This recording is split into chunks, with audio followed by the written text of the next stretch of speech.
Did you know that two Yardbirds members, Keith Relf and Paul Samwell-Smith, tragically passed away after the band's disbandment?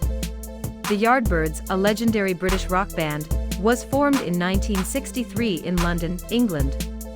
Initially consisting of 5 members, the band's original lineup included Keith Relf on vocals and harmonica, Dreja on rhythm guitar, Jim McCarty on drums, Paul Samwell-Smith on bass guitar, and a young and relatively unknown guitarist at the time named Eric Clapton.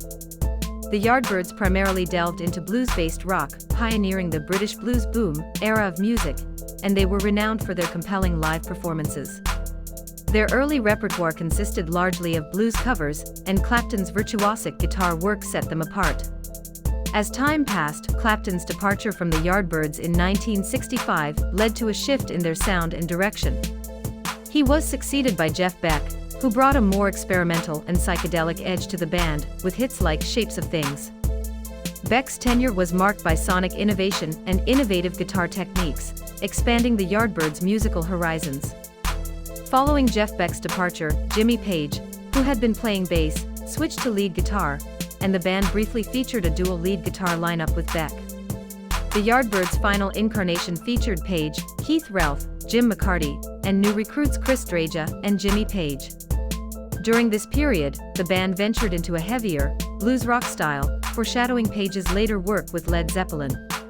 As for the band's chart performance, they had several successful singles like For Your Love, Heart Full of Soul, and Over Under Sideways Down, but their true impact was felt through their influence on future rock legends, including members of Led Zeppelin, Cream, and the Jeff Beck Group, all of which Eric Clapton, Jimmy Page, and Jeff Beck respectively joined or formed.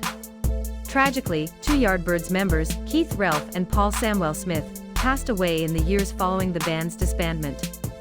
Relf died in 1976 due to accidental electrocution while playing his guitar at home, and Samwell-Smith, after leaving the Yardbirds, pursued a successful career as a record producer.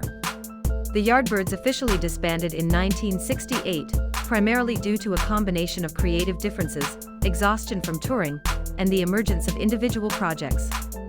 Out of the Yardbirds' disbandment, Led Zeppelin, one of the most influential rock bands of all time, was born, as Jimmy Page recruited Robert Plant, John Bonham, and John Paul Jones to form the iconic group. Controversy also surrounded the Yardbirds' history, particularly their changing lineup, and the mystique surrounding their early, lost recordings.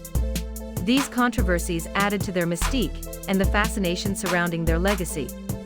The Yardbirds remain an essential chapter in the history of rock music, celebrated for their innovation, influence, and the remarkable careers of their former members.